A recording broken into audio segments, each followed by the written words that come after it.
Welcome to Wizerv Learning Solutions.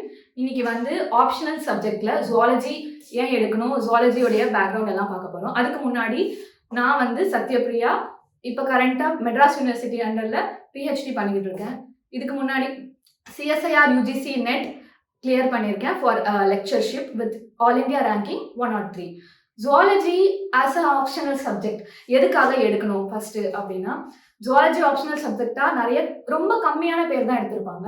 And ஜுவாலஜிக்கான syllabus பார்க்கும்போது first ஸ்ட்ரெச்ல ஒரு வாட்டி பார்க்கும்போது அது எப்படி தெரியும் அப்படின்னா, நிறைய இருக்க மாதிரி தெரியும். சிலபஸ் என்னடா வாஸ்டா இருக்கு அப்படிங்கிற மாதிரி தெரியும்.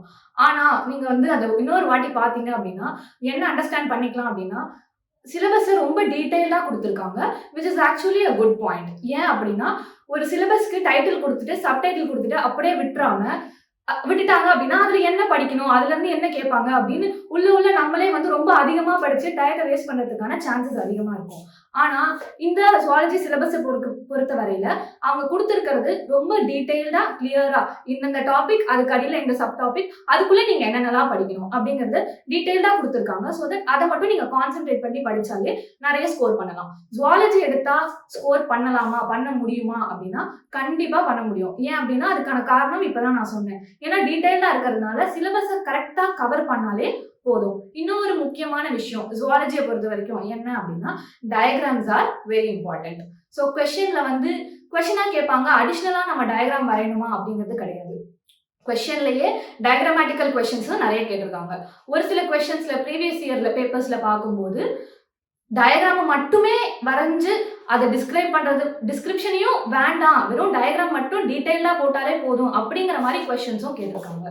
ஸோ ஜுவாலஜியோட ப்ரிப்பரேஷன்ல டயக்ராம்ஸ், அதுக்கப்புறம் லைஃப் சைக்கிள்ஸ், ஃப்ளோ சார்ட்ஸ் அந்த மாதிரி எல்லாம் போட்டு ப்ரிப்பேர் பண்ணீங்க அப்படின்னா அதை நீங்க ப்ரெசென்ட் பண்ணும்போது உங்களுக்கு மார்க்ஸ் வந்து நிறைய கிடைக்கிறதுக்கான சான்சஸ் அதிகமா இருக்கு. ஜுவாலஜி ஆஸ் அன் ஆப்ஷனல், அதுக்கான அட்வான்டேஜஸ் என்னென்ன இருக்குன்னு சொல்லுங்க.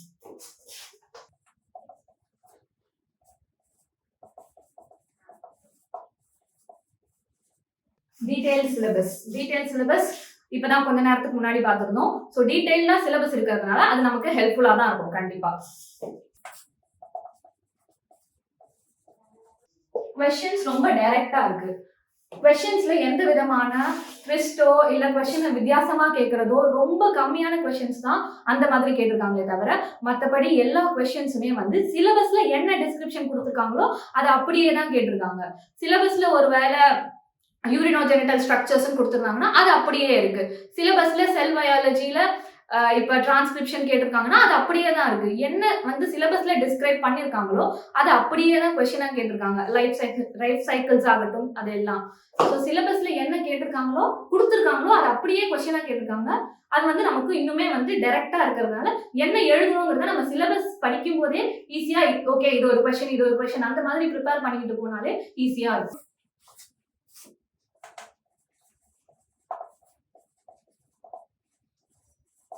Less number of candidates. Zoology பொறுத்த வரையில நம்பர் ஆஃப் கேண்டிடேட்ஸ் ரொம்ப கம்மியா தான் அப்பியர் ஆகுறாங்க. அதனால அதுவுமே நமக்கு ஒரு ஆடட் அட்வான்டேஜ் தான் இருக்கு. நம்பர் ஆஃப் கேண்டிடேட்ஸ் கம்மியா இருக்காங்க, டீடைல் சிலபஸ் கொடுத்துருக்காங்க, அதுக்கப்புறம் அதுல இருந்து கேட்கிற கொஸ்டின்ஸும் ரொம்ப டைரக்டா இருக்குங்கிறதுனால நம்மளோட ப்ரிப்பரேஷன் ஸ்ட்ராட்டஜி கரெக்டா இருந்துச்சு அப்படின்னாலே போதும், ஈஸியா நிறைய ஸ்கோர் பண்ணலாம். ஜுவாலஜி ஆப்ஷனல் சப்ஜெக்ட்ல 2 papers, paper 1 and paper 2, total 500 marks. Paper 1 250, paper 2 250, ஈக்குவலா தான் பிரிஞ்சிருக்கு. இதுக்கப்புறம் கொஸ்டினிங் பார்க்கும்போது எப்படி கேட்டிருக்காங்க அப்படின்னா, ஒரு கொஸ்டினையே சப் கொஸ்டின்ஸா டிவைட் பண்ணிருக்காங்க. ஒரு கொஸ்டின் 1 இருக்குன்னா கொஸ்டின் 1லயே ABCDE வரைக்கும் போகுது. ஸோ தட் நீங்க ஒரே லாங் எஸ்ஸே எழுதுற மாதிரி இருக்காது, நிறைய குட்டி குட்டி கொஸ்டின்ஸா எழுதுற மாதிரி இருக்கும். அப்படி இருக்கும்போது என்ன நீங்க பண்ணணும் அப்படின்னா, சாப்டர்ஸ் வந்து எதுவுமே ஸ்கிப் பண்ண முடியாது, எல்லா சாப்டர்ஸையும் படிக்கணும். ஏன்னா ஒரு பேப்பர் 1ல இருந்து ஒரு கொஸ்டின் வருதுன்னா இதுல இருந்து எல்லா சாப்டர்ஸ்ல இருந்துமே வந்து ஒரு கொஸ்டினா சப் கொஸ்டினா கேட்டிருக்காங்க. அப்படி இருக்கும்போது எல்லா சாப்டர்ஸையும் ஸ்கிப் பண்ணாம படிக்கணும். ஆனா இன்னொரு பாசிட்டிவ் அட்வான்டேஜ் என்ன அப்படின்னா, நிறைய கொஸ்டின்ஸ் ரிப்பீட் ஆயிருக்கு. ஸோ ப்ரீவியஸ் இயர் கொஸ்டின் பேப்பர்ஸை ஒரு வாட்டி தரவா அனலைஸ் பண்ணா நம்ம என்ன கண்டுபிடிக்கலாம் அப்படின்னா, எந்தெந்த டாபிக்ஸ்லாம் ரிப்பீட் ஆயிருக்குன்னு கண்டுபிடிக்கலாம். ஒரு டாபிக் ரிப்பீட் ஆயிருக்குன்னா அதுல இருக்க கொஸ்டின் அப்படியே ரிப்பீட் ஆகணும்னு கிடையாது, அந்த டாபிக்ல இருக்கிற சப் கொஸ்டின்ஸ் வேணா மாறி அடுத்தடுத்த இயர்ஸ்ல கேட்டிருக்காங்க. So question paper analysis is very important. Paper ஒன்ல we have chordates non chordates ஃபர்ஸ்டா அது கண்டிப்பா நம்ம ஸ்கிப் பண்ணவே கூடாது. பார்க்க வந்து நான் chordates and chordates ரொம்ப elongatedா இருக்கிற மாதிரி தெரியும். ஆனா நம்ம முதல்லயே சொன்ன மாதிரி சிலபஸ் ரொம்ப டீடைல்டா டிஸ்கிரிப்ஷன் கரெக்டா கொடுத்துருக்கிறதுனால என்னதான் வந்து எல்லா ஃபைலமும் நம்ம படிக்கிற மாதிரி இருந்தாலும் எது எதுல என்ன படிக்கணுங்கிறது டீடைலா கொடுத்துருக்காங்க. ஸோ இப்போ நம்ம வந்து நான் கார்டேட்ஸ் எடுத்துக்கிட்டோம் அப்படின்னா ஆர்த்ரோபோட்ஸ் படிக்கிறோம்னா ஆர்த்ரோபோட்ஸை பத்தி ஃபுல்லா படிக்கவும் தேவையில்லை. ஆர்த்ரோபோட்ஸ்ல எந்தெந்த சப் கிளாஸஸ் நம்ம இம்பார்ட்டண்டா படிக்கணும் அப்படிங்கறதும் கொடுத்துருக்காங்க. இப்போ வந்து ஆர்த்ரோபோட்ஸ்ல பாத்தீங்கன்னா கிரஸ்டேஷியன் லார்வல் ஃபார்ம்ஸ் படிக்கணும். எல்லா லார்வல் ஃபார்ம்ஸும் படிக்கணும்னு கிடையாது. அந்த கிரஸ்டேஷியன் லார்வல் ஃபார்ம்ஸ் அவங்க குறிப்பா கொடுத்துருக்கிறதுனால அந்த மாதிரி நம்ம படிச்சுக்கலாம். ஸோ என் சிலபஸை தரவா அனலைஸ் பண்ணி அதுக்கப்புறம் என்னென்ன கொடுத்துருக்காங்களோ அதை நம்ம படிச்சிருக்கோம். நெக்ஸ்ட் இஸ் இக்காலஜி பார்க்கும்போது இக்கோலாஜிக்கல் சக்சஷன், பயோம்ஸ் இதை பத்தி எல்லாம் கொடுத்துருக்காங்க. பயோஜியோ கெமிக்கல் சைக்கிள்ஸ். ஸோ இப்போ பயோஜியோ கெமிக்கல் சைக்கிள்ஸ்ங்கிறது சிலபஸ்ல டிஸ்கிரிப்ஷனா கொடுத்துருக்காங்க அப்படின்னா அது அப்படியே கொஸ்டினாவும் கேட்டிருக்காங்க. ப்ரீவியஸ் இயர் கொஸ்டின் பேப்பர்ல பயோஜியோ கெமிக்கல் சைக்கிள்ல நைட்ரஜன் சைக்கிளை பத்தியும் அந்த நைட்ரஜன் சைக்கிள்ல என்னென்ன இண்டஸ்ட்ரியல் சோர்சஸ், என்னென்ன ஹியூமன் ஆக்டிவிட்டிஸ்னால நைட்ரஜன் சைக்கிள்ல கான்ட்ரிபியூஷன்ஸ் இந்த மாதிரி எல்லாம், அதுக்கப்புறம் எப்படி பிளான்ஸ், எப்படி மைக்ரோபியல்ஸ் ஃப்ரம் சாயில் இதெல்லாம் சைக்கிள்ல ஹெல்ப் ஆகுது அப்படிங்கறத பத்தி டீடைலா எழுதுங்கன்ற மாதிரி ஒரு கொஸ்டினும் கேட்டிருந்தாங்க. ஸோ சிலபஸ்ல என்ன இருக்கோ அது அப்படியே தான் டைரக்டா கொஸ்டினா கேட்டிருக்காங்க. அதே மாதிரி பயோம்ஸ்ங்கிறதும் ஒரு ப்ரீவியஸ் இயர் கொஸ்டின்ல ரிப்பீட் ஆயிருக்கு. இத்தாலஜி ஆர் அனிமல் பிஹேவியர்ல என்னென்ன படிக்கணும் அப்படின்னா ஃபெரமோன்ஸ், ஹார்மோனல் பிஹேவியர் இதை பத்தி எல்லாம் டீடைலா படிக்கிற மாதிரி இருக்கும். அண்ட் எக்கனாமிக் ஜுவாலஜில livestock management and life ஸ்டாக்கோட டிசீசஸ், அதே மாதிரி கல்ச்சர்ல வந்து பெர்ல் கல்ச்சர், அக்வாட்டிக்ல கார்ப் கல்ச்சர், கிரஸ்டேஷியன் கல்ச்சர் இது எல்லாமே வந்து நம்ம கல்ச்சர்ஸ்ல படிக்கிற மாதிரி இருக்கும். ஃபைனலி ஸ்டாட்டிஸ்டிக்ஸ், அதுக்கப்புறம் பயோஸ்டாட்டிஸ்டிக்ஸ்ல chi-square டெஸ்ட்லாம் ரிப்பீட்டடா கேட்டிருக்கா கொஸ்டின்ஸ். அதுக்கப்புறம் ஃபைனலா பேப்பர் ஒன்ல instrumentation which is very important. ஏன்னா ஒரு வருஷம் பேப்பர்ல ஒரு இன்ஸ்ட்ருமெண்ட்டை பத்தி டிஸ்கிரிப்ஷன் அண்ட் அதோடைய பிரின்சிபல் ஒர்க்கிங் அதை பத்தி எல்லாம் கேட்டிருக்காங்க. ஒரு வருஷம் எலிசா பத்தி கேட்டிருந்தாங்கன்னா அடுத்த வருஷம் PCR டெக்னிக்ஸ், அதுக்கப்புறம் சென்ட்ரிஃபியூஜ் டெக்னிக்ஸ், இந்த மாதிரி ஒரு வருஷமும் கண்டிப்பா இன்ஸ்ட்ருமெண்டேஷன்ல இருந்து ஒரு கொஸ்டின் ரிப்பீட்டடா கேட்டிருக்காங்க. Paper 2 in zoology. பேப்பர் 2ல cell biology is first chapter. அந்த செல் பயாலஜில செல்லுடைய ஸ்ட்ரக்சர்ஸ், அதுக்கு உள்ள இன்டர்னல் ஆர்கனல்ஸ், அதுக்கப்புறம் இதுலயே என்ன பண்ணிட்டாங்க அப்படின்னா பொதுவா ஃபண்டமெண்டல்ஸ் ஆஃப் செல் அப்படின்னு சொல்லிட்டு ஃபண்டமெண்டல் ப்ராசஸஸ்னு படிக்கிற டிரான்ஸ்கிரிப்ஷன், டிரான்ஸ்லேஷன் இது எல்லாமே செல் பயாலஜிலேயே இன்க்ளூட் பண்ணியிருக்காங்க. நெக்ஸ்ட் இஸ் ஜெனடிக்ஸ்ல ஜெனடிக் அப்நார்மாலிட்டிஸ்ல இருந்து மெண்டல்ஸ் லா ஜெனரலா படிக்கிறது அது எல்லாமே வந்து ஜெனடிக்ஸ்ல இன்க்ளூடடா இருக்கு. ஜெனடிக்ஸ்ல வந்து பெடிகிரி அனாலிசிஸ், அதுக்கப்புறம் morphological gene expression, gene regulation இது எல்லாமே வந்து ஜெனடிக்ஸ்ல இன்க்ளூடடா இருக்கு. எவல்யூஷன்ல வரும்போது இங்க என்ன இருக்கு அப்படின்னா ஒரிஜின் ஆஃப் லைஃப்ல ஆரம்பிச்சு எவல்யூஷன் ஆஃப் ஹியூமன் பீயிங் மட்டும் நிறுத்திடாம எவல்யூஷன் ஆஃப் ஹார்ஸும் எலிஃபென்ட்டும் சிலபஸ்ல இன்க்ளூட் பண்ணிருக்காங்க. அதுவுமே நம்ம படிக்க வேண்டிய விஷயம். Next is systematics, zoological classification, cladistics இதை பத்தி எல்லாமே ஒரு டீடைல்டு டிஸ்கிரிப்ஷனா இந்த IUCN, IUBN இது எல்லாமே வந்து இதுல இன்க்ளூடடா இருக்கும். பயோகெமிஸ்ட்ரி ஸ்கிப் பண்ண கூடாத ஒரு சாப்டர். ஏன்னா இதுல நிறைய சைக்கிள்ஸ் இருக்கு.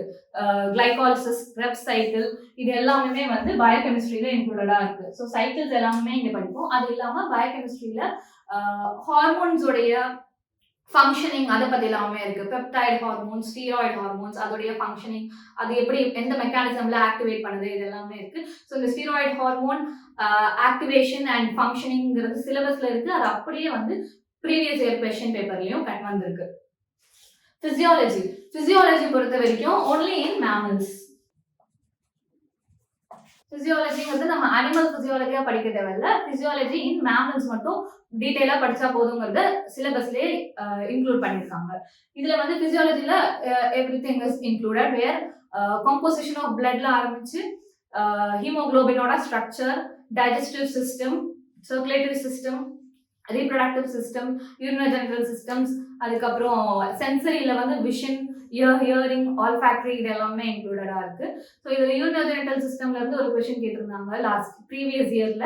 அது என்ன அப்படின்னா ஆம்னியாட்ஸோடைய யூரினோஜெனிட்டல் சிஸ்டம் பத்தி டயக்ராமேட்டிக்கலாகவும் அதுக்கப்புறம் டிஸ்கிரிப்டிவாகவும் எக்ஸ்பிளைன் பண்ணுங்க அப்படின்ற மாதிரி இருந்துச்சு. ஸோ ஆம்னியாட்ஸ்னு வரும்போது இது மட்டும்தான் ஓரளவுக்கு ட்விஸ்டடான கொஷனாக இருந்த மாதிரி இருந்துச்சு. ஸோ ஆம்னியாட்ஸ்னு வரும்போது ஜென்ரலாக இங்கே வந்து மேமல்ஸ்ல தான் கொடுத்துருக்காங்க. ஸோ இப்போ ஒரு வேளை ஆம்னியாட்ஸுங்கிறது வந்து என்னன்னு புரியாம ஃப்ராகோடைய யூரினோஜெனிட்டல் சிஸ்டம் தானே இருக்கும் அப்படின்னு நினைச்சு இருந்தாங்கன்னா அது ரொம்ப தப்பான விஷயம். ஏன் அப்படின்னா ஆம்னியாட்ஸுங்கிறது terrestrial animals, reptiles, birds, mammals இது 3 எழுதலாம். ஆனா இங்க சிலபஸ்ல மேமல்ஸ் கொடுத்துருக்கிறதுனால மேமல்ஸோட யூரினோஜெனிட்டல் சிஸ்டம் பத்தி கிளியரான டிஸ்கிரிப்ஷனா கொடுத்துருந்தீங்கன்னா அது பெர்ஃபெக்ட் ஆன்சரா இருக்கும். ஸோ இந்த மாதிரி ப்ரீவியஸ் இயர் கொஸ்டின் பேப்பர்ல என்ன கொடுத்துருக்காங்கிறத படிச்சு நம்ம கொஸ்டின்ல என்ன கொடுத்துருக்காங்க, சிலபஸ்ல என்ன இருக்கு, அது ரெண்டையும் ரிலேட் பண்ணி தான் நம்ம எழுதுற ஆன்சர் இருக்கணும். Developmental biology from zygote to embryo இந்த ஃபுல் டெவலப்மெண்டல் ஸ்டேஜஸ், அதுக்கப்புறம் எம்ப்ரியானிக் ஆக்சஸ், எப்படி Lim development, I development, lens development இது எல்லாமே வந்து சிலபஸ்ல இன்க்ளூடடாக இருக்கு. இது எல்லாமே படிக்கணும். அதுக்கப்புறம் பயோஜெனட்டிக் லா படிக்கணும். இது எல்லாமே சிலபஸ்ல இருக்கு. ஸோ ஜெனட்டிக்ஸ் ஆரம்பிச்சு ரொம்ப இம்பார்ட்டண்டா ஜெனட்டிக்ஸ், பயோகெமிஸ்ட்ரி, பிசியாலஜி இது எல்லாமே வந்து பேப்பர் 2ல அதிகம் கான்சென்ட்ரேட் பண்ணி நிறைய டிஸ்கிரிப்டிவா ஆன்சர்ஸ் ப்ரிப்பேர் பண்ணி படிக்க வேண்டிய விஷயங்கள்.